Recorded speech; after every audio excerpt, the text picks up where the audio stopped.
Hey, what's up guys, Sir Emanon here, and welcome to another future match commentary on the channel today. So this is going to be round 7 for the 8th edition of my online Discord tournament, and this time it's going to be between Benji on Dinosaur Infernoid versus Shoshan on Madolche Eldlich.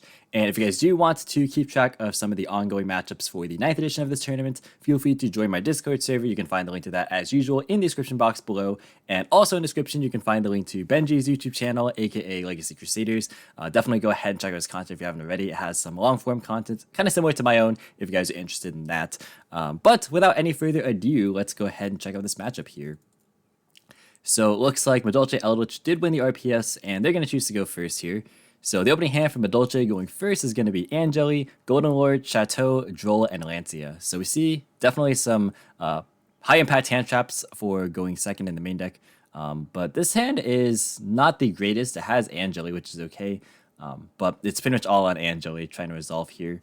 And then the opening hand for Dinosaur Infernoid going second is going to be Vanishment ×2, Imagination, Vitullo, and Misk. So Imagination obviously really good going second, helps break boards.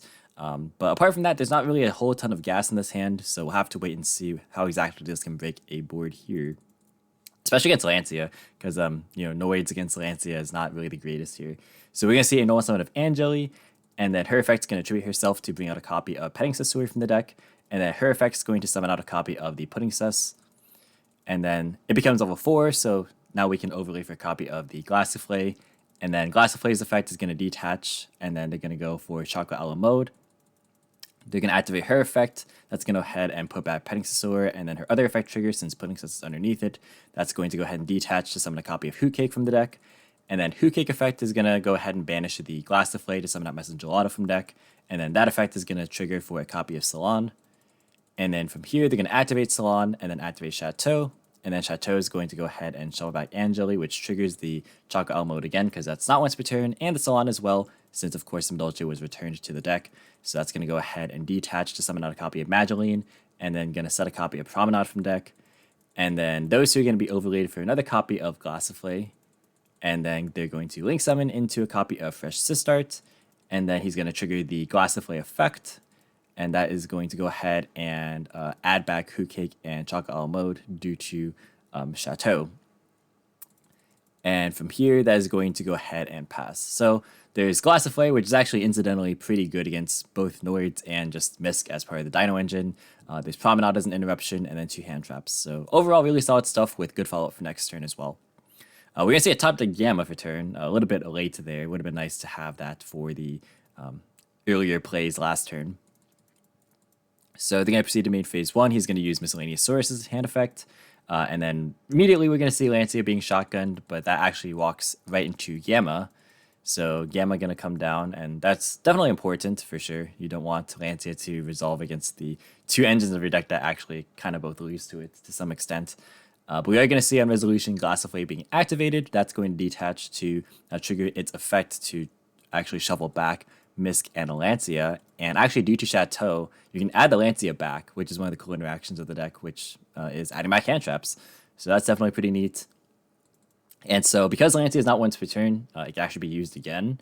So the Gamma actually didn't accomplish the intended goal, unfortunately, for preventing banishing.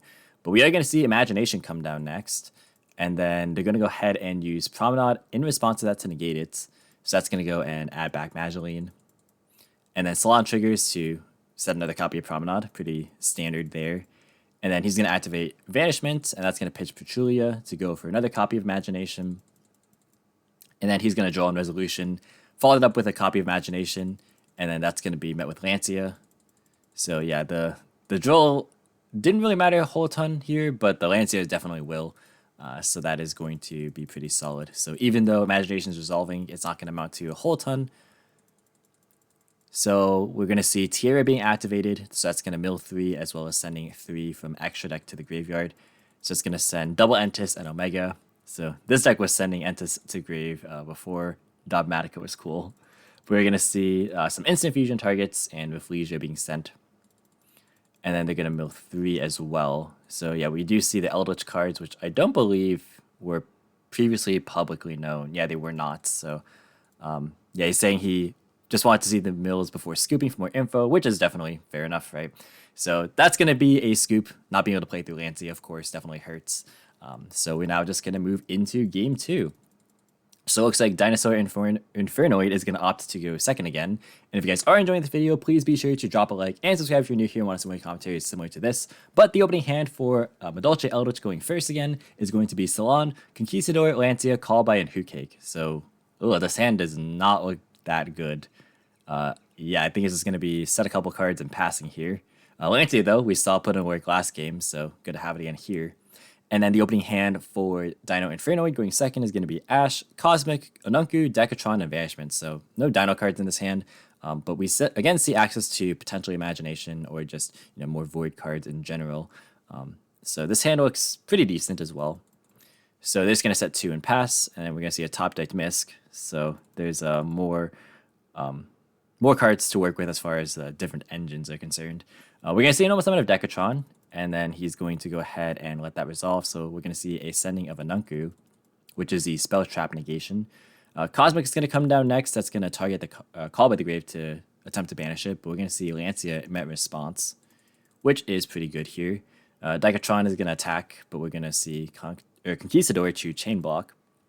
Then in main phase 2, Vanishment is going to be activated, and then that effect is going to pitch Misk. And that's going to search a copy of Void Feast. And Feast is a crazy, crazy card in this kind of game state for sure.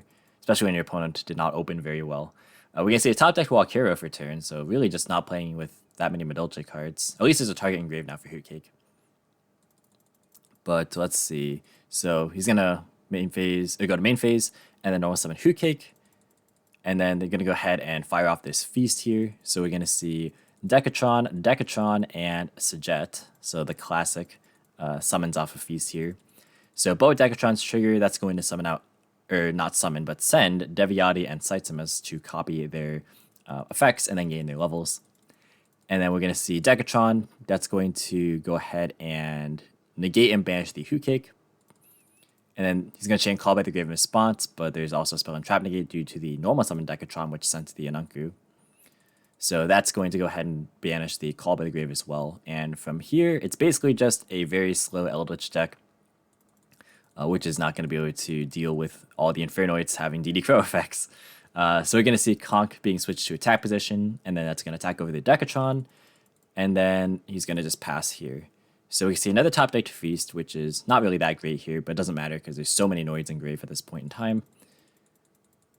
So going to go to main phase 1, going to banish 2 to summon out a copy of Saitsumas, and then going to proceed to battle phase. So he's going to attack over the Conk, and then he's going to go ahead and attack with Sajet, and then going to go and so Sajet doesn't actually have to battle a monster, does it? I'm just checking real fast. So when this card declares an attack, you can banish a monster from your opponent's extra deck of their choice.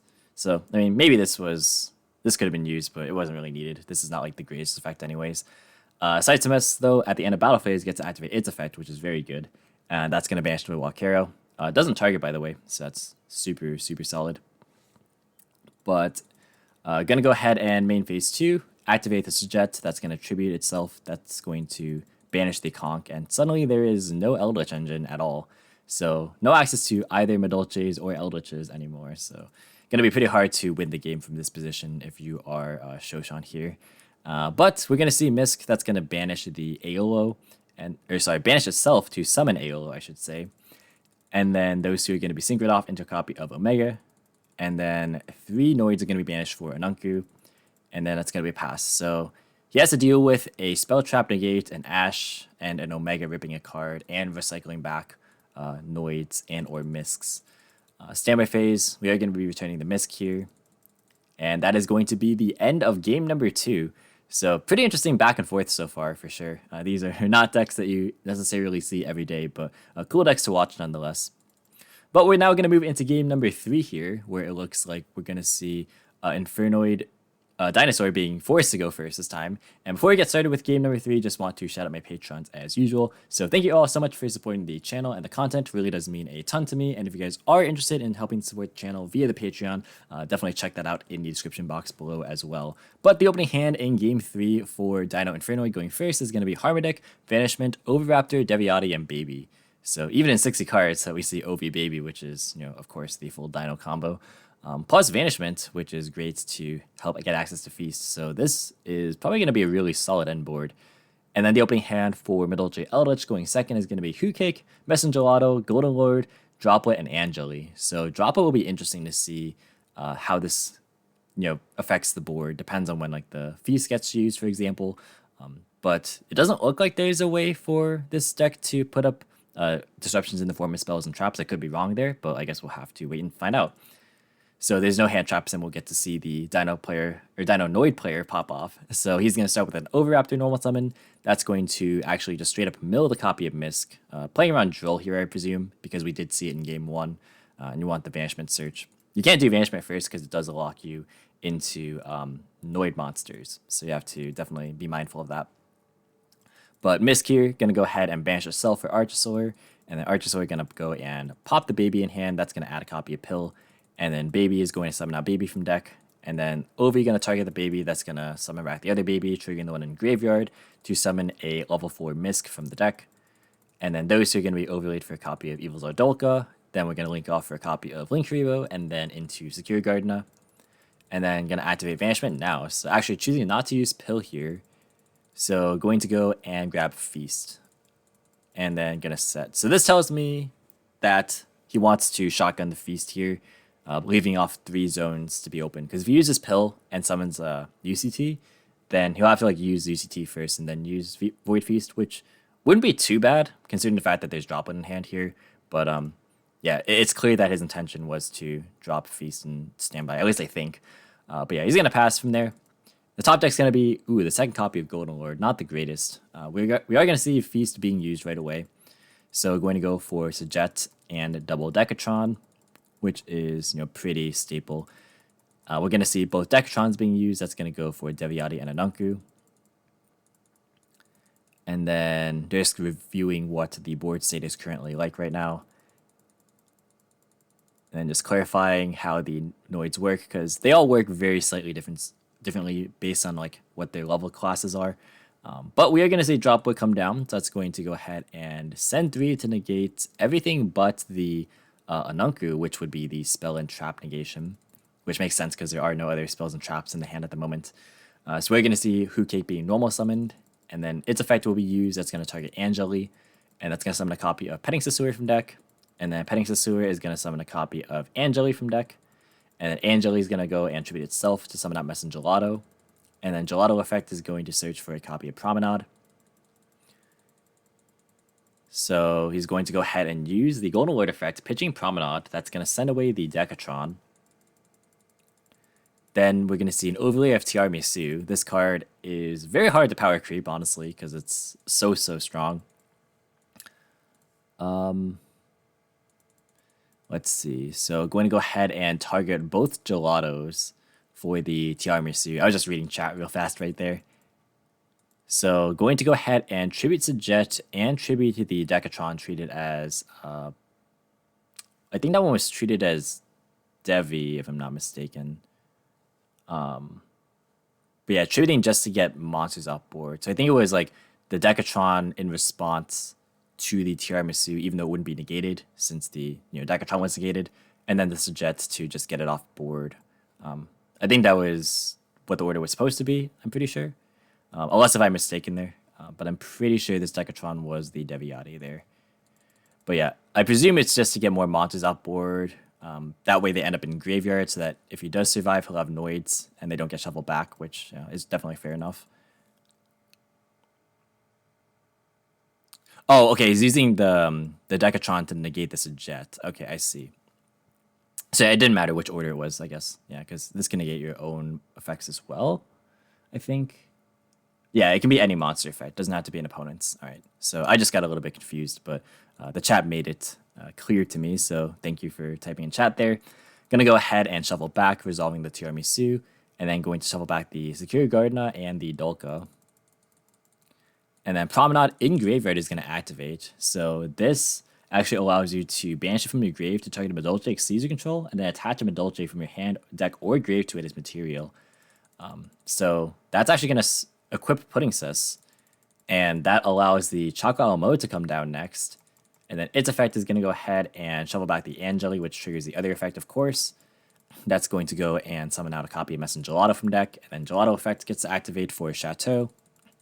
And then Chateau is going to put back the Petting Sasori, which triggers the Choco mode again. So that's going to detach for another copy of Messenger Gelato. We've seen this card resolve 3 times now. So that's going to go for Salon this time. And then Salon's going to be activated, and then going to go for another copy of Tiramisu. And then Tiramisu is going to activate. That's going to go and shuffle back the baby, and then going to go and recycle back 2. And then going to go for another copy of Choco mode, and this is a lot of damage. This is 3k, 3k, 2k. This should just exactly be game. And just like that, we're going to proceed to battle phase, and that is a very unexpected OTK, but how about that, huh? That was very, very solid for sure. The drop wood for 3 in the game, the entire board. Maybe tripping the Noids, in hindsight, wasn't the greatest there. Granted, maybe he just wasn't anticipating the OTK, which is fair enough because I certainly wasn't there. But yeah, I think they actually chatted quite a lot in chat at the end of the game, so I'll just let this kind of scroll through here if you guys want to read that. But yeah, definitely, again, go check out Benji's YouTube channel. I believe these two actually ended up collaborating after this game. And he invited Shoshan to be on the How to Play series for Madolche, which is really cool to see. So it's cool that as a result of this tournament, you know, we see some of the community getting together. So I really, really love that about this tournament circuit for sure. And that's all I really want, is to just have a community to be positive, help each other grow, do all that fun stuff.